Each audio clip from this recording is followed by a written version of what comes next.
السلام عليكم ورحمة الله وبركاته. أهلا بكم في قناة هدى سويت. ازيكم يا حبايبي؟ عاملين ايه؟ وحشتوني وحشتوني وحشتوني من الفيديو اللي فات. قبل ما نعمل اي حاجة كده وزي ما تعودنا، انزلي يا حبيبة قلبي صلي على النبي في الكومنتات عليه افضل الصلاة والسلام، وحطي لي اللايك عشان انتي بتتفرجي على الفيديو وبتنسي تحطي اللايك. معانا هنا تورته في الصينية الوسط المستطيلة، بنعملها ب 500 جرام دقيق سبونج، 5 بيضات لو البيض كبير، 6 بيضات لو البيض صغير، ونص معلقه محسن جل، ونص كوبايه ميه، واضربيهم في العجان لحد ما يديك قوام زي قوام الكريم شانتيه. وبعد كده بتقسمي المقدار زي ما انتوا شايفين. انا بحط معلقتين كاكاو في نص المقدار، وما بحطش كاكاو في الكريمه. انت عايزه تحطي حطي، مفيش اي مشكله. هتديني 3 ديسكات. ظبطت المنشار على رقم 8. بسم الله ما شاء الله هتطلع عاليه وحلوه. هبتدي اجيب قاعده مقاس 30 في 30. التورته دي بتاخد لها حوالي كوبايتين كريمه بالروزيتات بتاعتها. طبعا في الصيف زي ما احنا متعودين مقدار الكريمه بيختلف عن مقدار الشتاء. في الصيف بنحط كوبايه الكريمه عليها كوبايه ميه متلجه، وفي الشتاء بنحط كوبايه الكريمه قصادها كوبايه ونص ميه، فبتدينا طبعا مقدار اكتر من الصيف.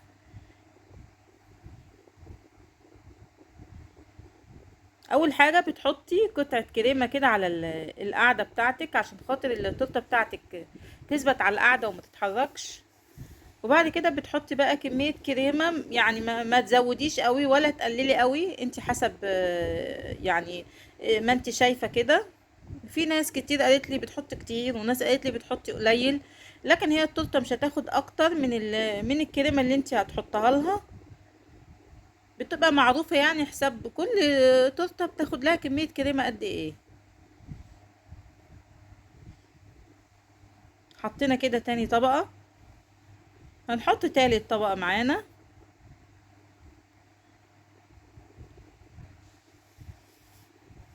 اظبط بقى الجوانب بتاعة التورتة بتاعتي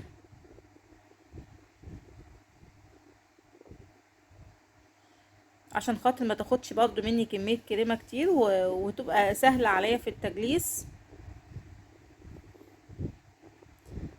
بحط بقى كمية كريمة فوق التورتة بتاعتي، وبعد كده انزل على الجوانب. التجليس سهل مفيهوش اي مشكلة.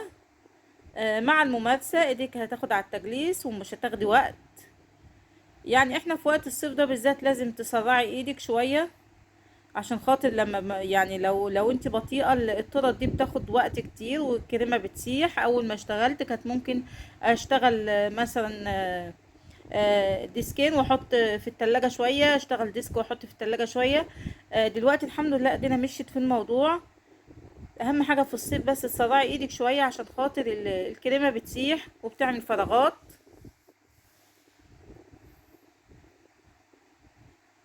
واي حتة بتحس انها كده عايزة كريمة بتحط لها.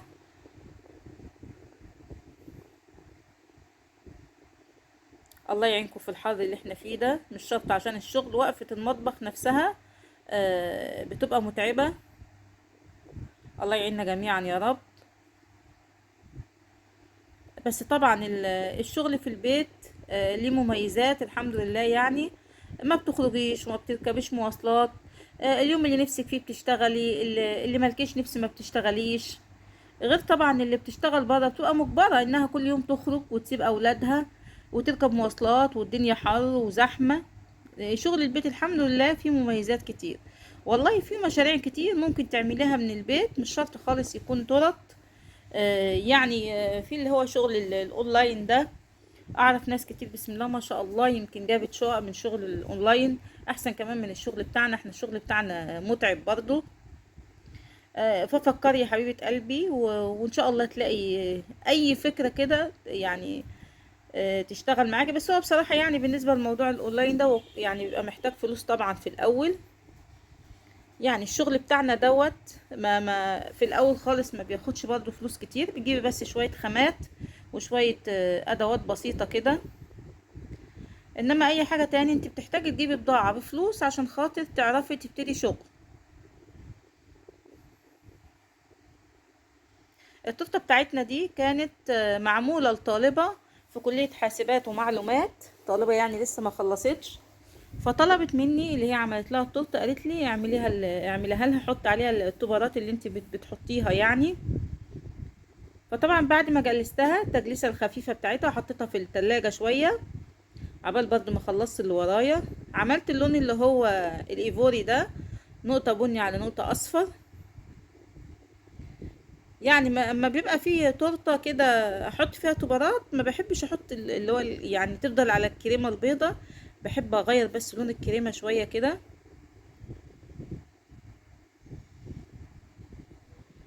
ما خدتش كريمه كتير يعني لما بتكوني مجلسه التورته بتاعتك التجليسه الخفيفه دي، ما بتيجي تعملي كريمه الوان ما بتاخدش منك كريمه كتير، لانك انت تبقي مجلساها كويس. فخدت يعني حاجه بسيطه خالص.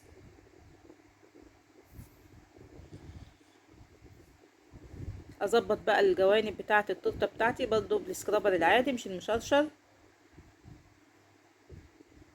واقوم عامله التورته بتاعتي من فوق. في الوقت ده انا بكون قصه الطبارات بتاعتي.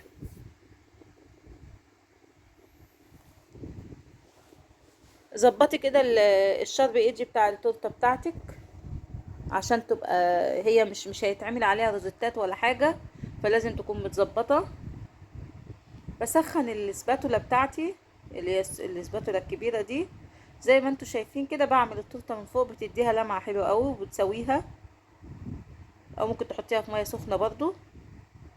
كده التورته بتاعتي اتظبطت. ابتدي بقى ارص الطبقات اللي انا قصاها. برضو دخلت على بنترست وكتبت انا عايزه ايه، وجالي طبعا في صور كتير، اخترت منه من الصور دي الصوره اللي انا عايزاها، وبعتها للمكتب اللي انا بطبع فيه الصور وعملها لي. زي ما قلت لكم ان هي في كليه حاسبات ومعلومات، فاي حاجه طبعا ليها علاقه بالكمبيوتر. هي كانت لذيذه وشكلها حلو، الحمد لله عجبت صاحبتها قوي. وقالت لي برضو اكتبي عليها اسم صاحبتها، فكتبتها على الشوكولاته اللي انا بكتب عليها دي، وهحطها دلوقتي زي ما انتوا هتشوفوا. صراحه ما كنتش عارفه احطها فين.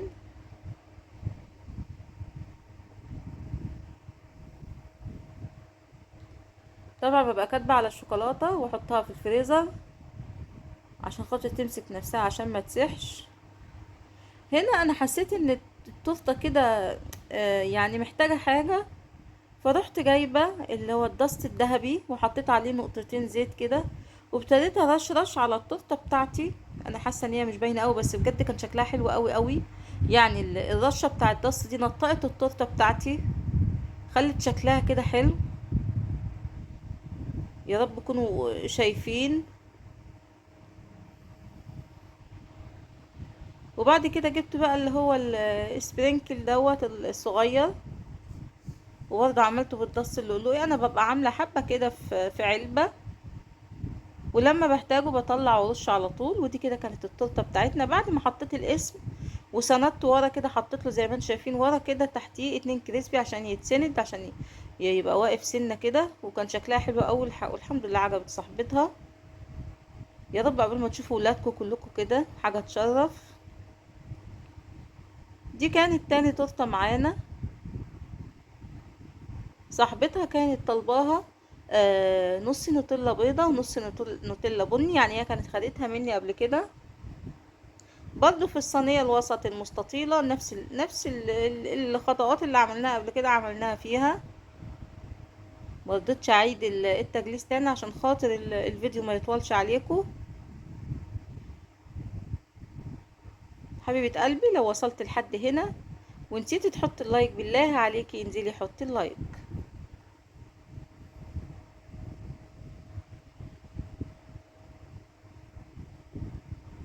كده خلاص. بعد ما عملنا الدريبات بتاعتنا، بعمل الدريبات الاول وبعد كده اعمل الروزيتات، عشان خاطر لو انت عملتي الروزيتات الاول مش هتعرفي تعملي الدريبات، ولو عملتها يبقى شكلها مش حلو. يعني انا كنت في الاول، الواحد في اول شغله طبعا يعني كنت بتلخبط في حاجات كتير. من ضمن الحاجات اللي كنت دايما اتلخبط فيها ان انا اعمل الروزيتات، استعجل واعمل الروزيتات الاول وبعد كده احاول اعمل الدريبات، كان شكلها مبيبقاش حلو خالص وما بتطلعش مظبوطه. الاول قبل ما تعملي الروزيتات اعملي الدريبات بتاعتك. وبرضو الطرط اللي كان بيبقى فيها حشوات من جوه، كنت انسى خالص خالص موضوع الحشوات ده، وارجع اشيل تاني واحط حشوات وارجع احط تاني. لكن دلوقتي الحمد لله، والله احيانا برضو الواحد بينسى، بس مش زي الاول طبعا. وابتديت كمان يعني دلوقتي الواحد عارف ينظم وقته. في اول شغلك انت ما بتعرفيش تنظمي وقتك خالص، وبتبقى مشكلة بالنسبة لك ومشكلة بالنسبة للي موجودين معاكي في البيت. انت مش عارفة هتشتغلي امتى وتسلمي اوردرات امتى وتعملي اكلك امتى.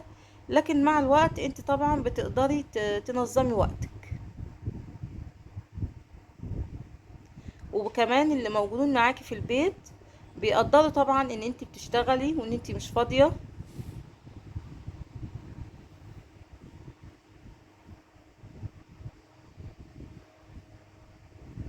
حطينا كده نصها نوتيلا بني، والنص التاني هنحط نوتيلا بيضة. زي ما قلت لكم ان هي كانت واخده مني نفس الشكل ده قبل كده، قالت لي كان طعمها هادي وكانت حلوه قوي.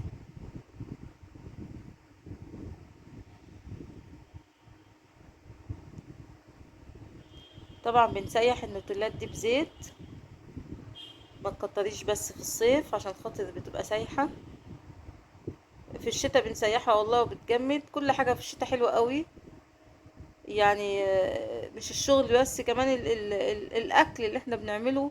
احنا في الشتاء بصراحه بنعرف ناكل. انت في الصيف كل يوم الواحد مش عارف يعمل اكل ايه، والحر بيزهقنا. انما كل حاجه في الشتاء حلوه. الواحد والله بقى يشتاق للشتاء. واحنا صغيرين كان الواحد بيحب الصيف قوي عشان خاطر بنخرج ونتفسح ونروح نصيف. انما لما كبرنا فهمنا بقى ان لا، الصيف حر ووحش. طبعا هي كل ايام ربنا حلوة.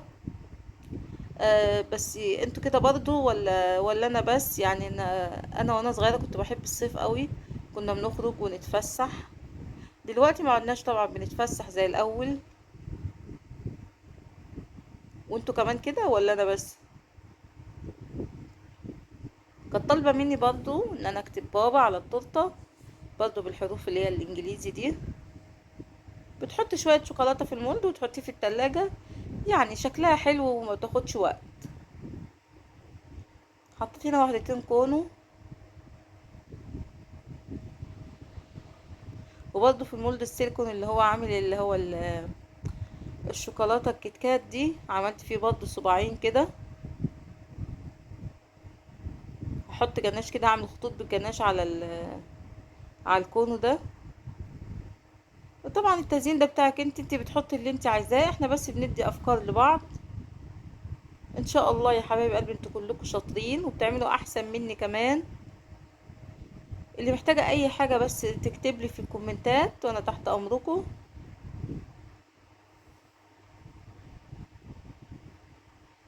كده خلاص التورته بتاعتنا خلصت. احط بس كده واحدة توت، واحدتين توت اهو. تنطق بس التورته بتاعتي شوية. قولي رأيكم يا حبايب قلبي في الكومنتات. يوم كان ظريف ولذيذ وخفيف، يوم في شغل يوم مفيش، يوم شغل خفيف ويوم مبيبقاش في شغل خالص. كده خلصنا. ودول كده التورتتين بس اللي احنا عملناهم النهاردة. يا رب يكونوا عجبوكم، واشوفكم في فيديو جديد. مع الف سلامة.